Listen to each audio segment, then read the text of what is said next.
اعوذ باللہ من الشیطان الرجیم بسم اللہ الرحمن الرحیم رب اشرح لی صدری ویسر لی امری واحلل عقدۃ من لسانی یفقہوا قولی اللہم فقہنا فی الدین۔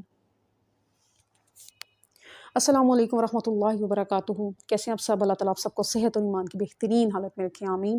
اور اللہ تعالیٰ آپ سب سے خوب راضی ہوں، آمین۔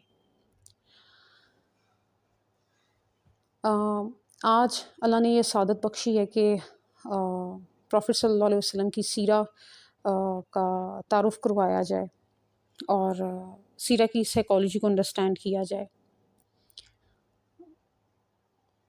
اکثر سوچتی ہوں کہ ہمیں رسول اللہ صلی اللہ علیہ وسلم کے لیے ویسی محبت کیوں نہیں ہے جیسی صحابہ کے دل میں تھی۔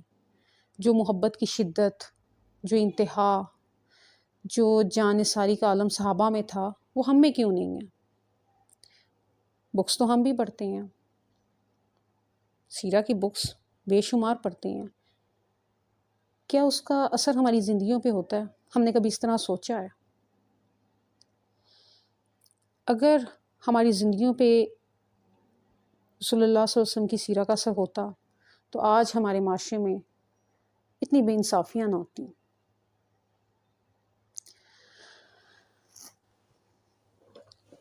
جیسے یہ بات ذہن میں آتی ہے تو سوچ اس طرف جاتی ہے کہ آخر ایسا کیوں ہے؟ کیوں رسول اللہ صلی اللہ علیہ وسلم کی ذات مبارکہ کو پڑھنے کے باوجود اس کا ریئل ایسنس ملنے سے ہم سب محروم ہیں؟ کیوں؟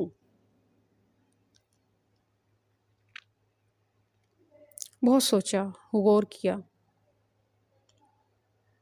اور یہ بات سمجھ میں آئی کہ ہم رسول اللہ صلی اللہ علیہ وسلم کی سیرہ کی سائیکالوجی کو انڈرسٹینڈ کر ہی نہیں رہے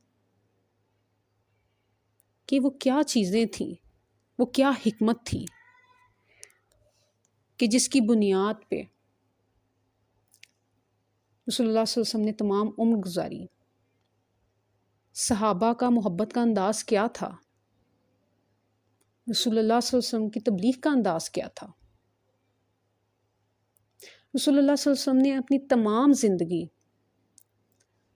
اللہ کے دین کی سربلندی کے لیے اسٹرگل کرتے ہوئے صرف کی، اور ہم سب کہاں پہ کھڑے ہیں؟ ہم مسلمان ہیں نام کے، ہم نے کبھی اس کے لیے ایفرٹ نہیں کیا، آئی تھنک، جو کہ میں آگے بھی بتا چکی ہوں۔ تو اگر ہم سب چاہتے ہیں نا کہ ہم نے صحابہ کی طرح بننا ہے،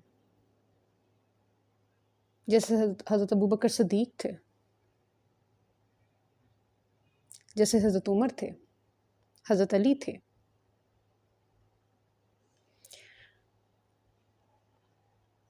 حضرت عثمان بن عفان تھے، اس کے لیے ہمیں محنت کرنی پڑے گی،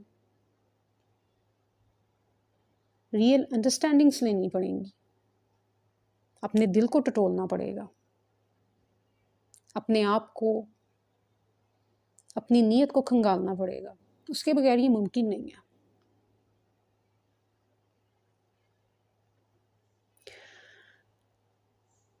اللہ تعالیٰ ہم سب کو توفیق دے کہ ہم رسول اللہ صلی اللہ علیہ وسلم کی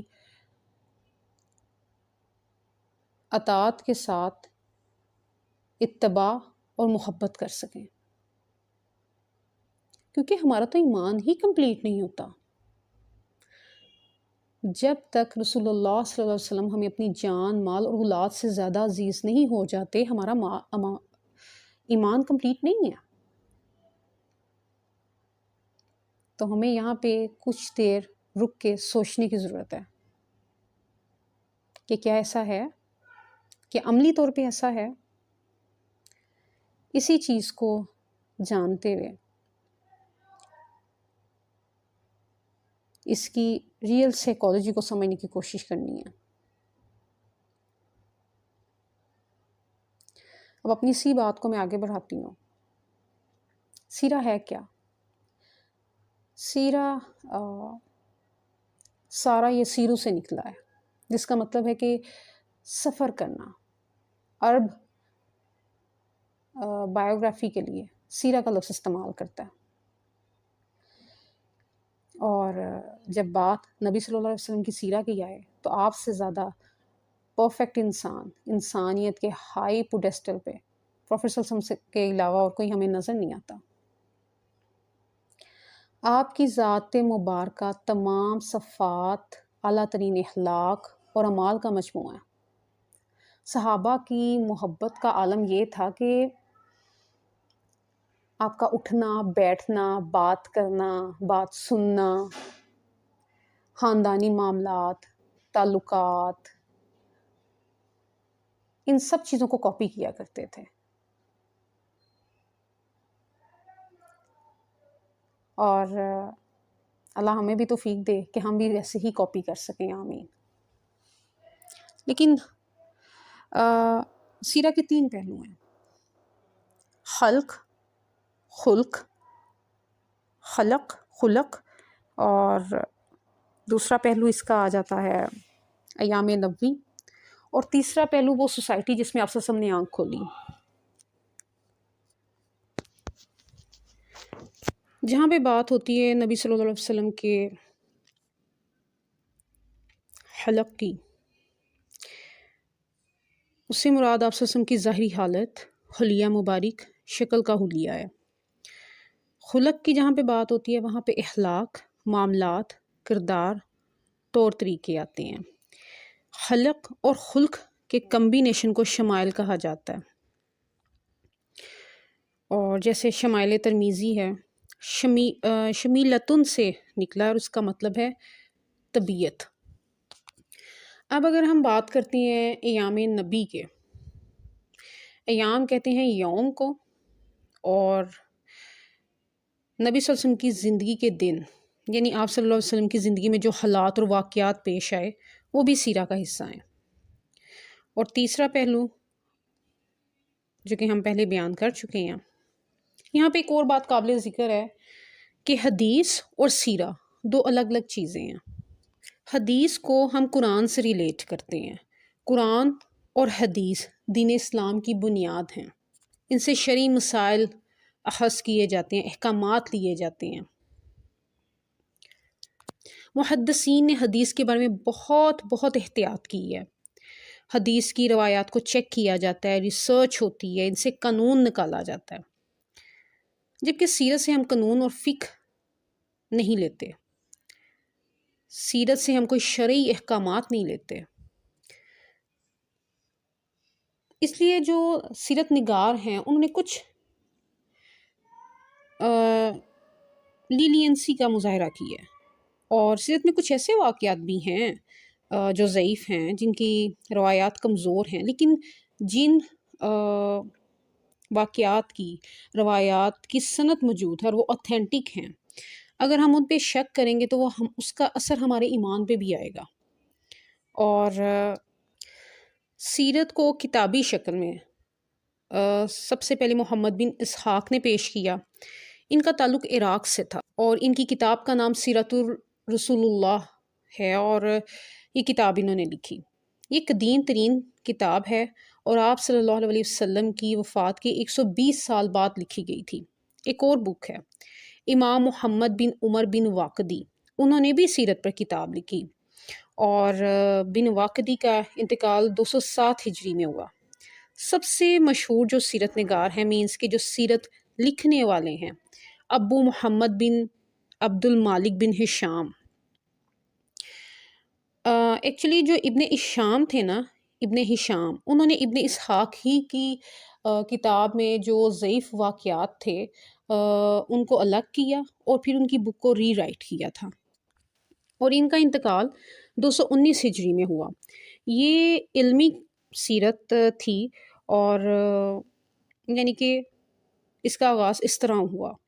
اس سے پہلے صحابہ آپ صلی اللہ علیہ وسلم کی ایک ایک عمل کو کاپی کرتے تھے، تو جو رسول اللہ صلی اللہ علیہ وسلم نے ایک حدیث بھی بیان فرمائی تھی کہ تمام اصحاب جو ان سے ہیں وہ میرے ستارے ہیں، تم ان میں سے کسی کو بھی فالو کر کے مجھ تک پہنچ سکتے ہو۔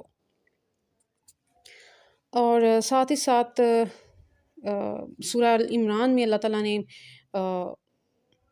بڑی خوبصورت یہ ورس ہے، ورس نمبر 31، جس میں اللہ تعالیٰ فرماتے ہیں نبی ان سے کہہ دیجئے اگر تم اللہ سے محبت کرتے ہو تو میری پیروی کرو، اللہ تم سے محبت کرے گا۔ تو اللہ کی محبت کو جو پانے کا اصل ذریعہ ہے وہ رسول اللہ صلی اللہ علیہ وآلہ وسلم کی اطاعت ہی ہے، فرما برداری ہے اور محبت ہے۔ اطاعت میں حکم دیا جاتا ہے اور اتباع میں بس دیکھ کر فالو کیا جاتا ہے، یہ حد درجے اعتماد اور انتہا کی محبت کی علامت ہے۔ غور کرنے کی بات ہے کہ اتباع اور محبت، کیا نبی صلی اللہ علیہ وسلم سے صرف محبت کر لینا ہی کافی ہے کہ اس سے نجات ہے آخرت میں ہماری؟ اب روایات سے یہ بات ملتی ہے کہ ابو لہب جب نبی صلی اللہ علیہ وسلم پیدا ہوئے تھے تو اس نے اتنی محبت تھی اس کو رسول اللہ صلی اللہ علیہ وسلم سے کہ آپ کی پیدائش پہ اس نے اپنی ایک لونڈی کو آزاد کیا تھا، لیکن اطاعت نہیں کر سکا، اتباع نہیں کر سکا۔ ایک دوسری ایکسٹریم بھی ہے جس میں ایسے لوگ بھی تھے جو رسول اللہ صلی اللہ علیہ وسلم کے ساتھ پہلی صف میں کھڑے ہو کے نماز پڑھتے تھے، روزے رکھتے تھے، جہاد میں حصہ لیتے تھے، لیکن وہ رسول اللہ صلی اللہ علیہ وسلم سے محبت نہیں کر سکے، ان کو منافق کہا گیا۔ کفر اور نفاق کے بیچ میں مومن ہوتا ہے۔ اللہ ہم سب کو مومن بنائے اور مرتے دم تک ہم مومن رہیں، آمین۔ اب بات ہے کہ محبت کیسے کی جاتی ہے؟ جس سے محبت کی جاتی ہے اس کی صحبت اختیار کی جاتی ہے، اس کی قربت کو اختیار کیا جاتا ہے، اس کے عادات، اطوار، بولنے کا انداز، ہر چیز پرکھی جاتی ہے، سمجھی جاتی ہے، اپنائی جاتی ہے۔ اب صحابہ کو تو یہ دور میسر تھا، وہ فزیکل پریزنس رسول اللہ صلی اللہ علیہ وسلم کی محسوس کر سکتے تھے، بلکہ دیکھتے تھے، ملتے تھے، ان کی ایک ایک چیز وہ دیکھتے تھے اپنی آنکھوں سے۔ اب ہمیں وہ چیز میسر نہیں ہے، تو ظاہر سی بات ہے زمانے کا فرق ہے، تو سوال پھر وہی آ جاتا ہے کیا ہم ویسے کی محبت، اطاعت اور وہ والی فیلنگس ہم اپنے اندر لا سکتے ہیں؟ تو اس کا جواب بالکل سادہ سا ہے، بالکل لا سکتے ہیں، اگین سیرہ کی سائیکالوجی کو سمجھ کے، سیرہ کی انڈرسٹینڈنگ کے ساتھ، اللہ کی رحمت سے انشاءاللہ۔ اور ویسے بھی وہ کہتے ہیں نا کہ جس کے ساتھ محبت انسان کرتے ہیں آخرت میں اسی کے ساتھ ہوگا، اور ہر شخص اس کے ساتھ ہوگا جس اس نے محبت کی۔ اچھا، سیرہ کے ذریعے سے ایک اور چیز واضح ہوتی ہے کہ سیرہ سے آپ وسلم کی زندگی کا مقصد واضح ہو جاتا ہے۔ ہر لمحہ انہوں نے اپنے رب کی عبادت میں گزارا، رب کی اطاعت میں گزارا۔ اب ایک مسلمان جو انسا ہے وہ رسول اللہ صلی اللہ علیہ وسلم کی سنت پر عمل کر کے اپنے ہر لمحے کو عبادت بنا سکتا ہے۔ ایون کہ ہمارا یہ سیرہ کو پڑھنا، اس کی انڈرسٹینڈنگ لینا، اس کی سائیکالوجی کو انڈرسٹینڈ کرنا بھی عبادت ہے۔ اور جب انسان کا پرپس ہائی ہوتا ہے تو آپ کی باڈی سے ایک ہارمون ریلیز ہوتا ہے جس کو آکسیٹوسن ہارمون کہتے ہیں۔ تو اب رسول اللہ صلی اللہ علیہ وسلم کی زندگی کا ایک پہلو دیکھیے کہ رسول اللہ صلی اللہ علیہ وسلم ہر وقت دوسروں کی خدمت کے لیے تیار رہتے تھے، اور ہر وقت وہ اپنی امت کے لیے کوشش کرتے تھے، اللہ کی خاطر۔ ان کے جو ایمز تھے وہ انسانیت کے سب سے ہائی پوڈیسٹل پہ تھے۔ تو وہ جو ہیپینس کا ہارمون ہے، جو سیلف سیٹسفیکشن کا ہارمون ہے، جو ڈیووشن کا ہارمون ہے، وہ ریلیز ہوتا ہے جب انسان اتنے ہائی لیول پہ ہو۔ تو اگر غور کریں تو رسول اللہ صلی اللہ علیہ وسلم کو کس کس چیز کی آفر نہیں کی گئی، آپ صلی اللہ علیہ وسلم نے اس کو ٹھکرایا، یعنی کہ آپ صلی اللہ علیہ وسلم کی انر سیٹسفیکشن بالکل اپنی اوج پہ تھی۔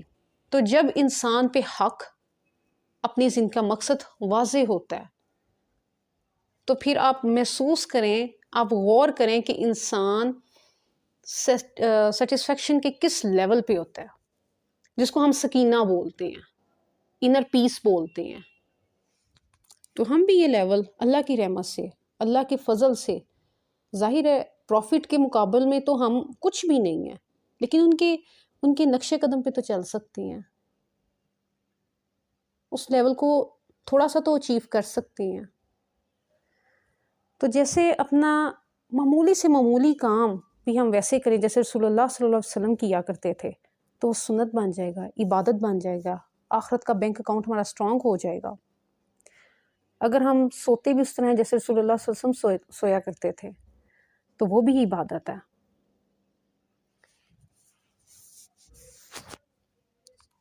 اب سوچنے کی بات یہ ہے کہ رسول اللہ صلی اللہ علیہ وسلم تو ہمارے درمیان نہیں ہے، لیکن ان کے اس مشن کو جو انہوں نے اپنی زندگی کے آغاز سے لے کے اپنی زندگی کے اختتام تک اللہ کے لیے، اللہ کے دین کو سر بلند کرنے کے لیے کیا، مسلسل اس کے لیے اسٹرگل کرتے رہے، تو ہم ان کے مشن کا حصہ بن سکتے ہیں۔ ویسے ہی تمام انسانوں کی بھلائی کے لیے ہم کام کر سکتے ہیں، ان کے ایک ایک پہلو پہ غور کر کے، ان کی زندگی کے ایک ایک چیز کو سمجھ کے، ان کی حکمت کو سمجھ کے، کہ جیسے رسول اللہ صلی اللہ علیہ وسلم نے زندگی گزاری، اس کا انسانی سائیکالوجی پہ کیا امپیکٹ آتا ہوگا، ان سب چیزوں کو سمجھتے ہوئے ہم سیرہ کی سائیکالوجی کو سمجھیں گے انشاءاللہ اللہ کی رحمت سے۔ اس کے لیے ہمیں کیا کرنا ہے؟ دیکھیں، ہر انسان کو اللہ تعالیٰ نے کوئی نہ کوئی اسکل دی ہوتی ہے، اپنی اسکل کا استعمال کرتے ہوئے انسان بہترین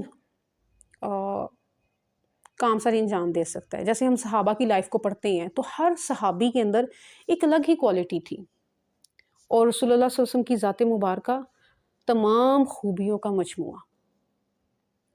تو ہم نے یہ دیکھنا ہے کہ ہم سب کے اندر کون کون سی اسکل ہے۔ کچھ بات اچھی کر سکتے ہیں، کچھ سن اچھا سکتے ہیں، کچھ سرچ اچھی کر سکتے ہیں، کچھ بتا سکتے ہیں، کچھ سمجھا سکتے ہیں۔ تو اپنی تمام سکلز کو استعمال کرتے ہوئے ہم رسول اللہ صلی اللہ علیہ وسلم کے نقش قدم پہ چلیں گے، ان کی سیرہ کے ریئل ایسنس کو سمجھتے ہوئے انشاءاللہ۔ اللہ تعالیٰ ہم سب کو استقامت دے اور خیر والے معاملات رکھیں، آمین۔ تو میں آپ سب کو انوائٹ کرتی ہوں کہ آپ سب شامل ہوں، کوئی ایک رسول اللہ صلی اللہ علیہ وسلم کی عادت، اس کے اوپر سرچ کریں کہ نیورو سائنسز، آج کی نیورو سائنسز اس چیز کے بارے میں کیا کہتی ہے جو ہمارے رسول اللہ صلی اللہ علیہ وسلم نے آج سے 1400 سال پہلے بیان کر دی، یعنی کہ اللہ نے رسول اللہ صلی اللہ علیہ وسلم کو کس لیول کے معجزے عطا کیے تھے۔ ہمارے رسول امی تھے، لیکن اس کے باوجود رب تعالیٰ نے ان کو ایسا فہم، ایسی فراست عطا کی تھی کہ ان کے فیصلوں جیسے فیصلے نہیں، ان کے انداز بیان جیسا انداز بیان نہیں، اور جب وہ کسی کو سنتے تھے تو اس انداز سے شاید کوئی انسان نہیں تھا سنتا، اگلے کو اپنی ورتھ کا اندازہ ہوتا تھا۔ تو ہمیں ان سب چیزوں کو سمجھنا ہے، سیکھنا، انڈرسٹینڈ کرنا ہے۔ نیورو سائنس کیا کہتی ہے، کیا امپیکٹ آتا ہے ہیومن باڈی کے اوپر، انسانی ذہن پہ، انسانی شخصیت پہ، اور کس طرح ہم اپنے معاشرے میں بہتری لا سکتے ہیں۔ اللہ تعالیٰ ہمیں اس خیر کے راستے پہ استقامت دیں، آمین، اور ہم اپنی نیکسٹ جنریشن کو سیرہ کا بہترین ایسنس دے سکیں، آمین۔ السلام علیکم۔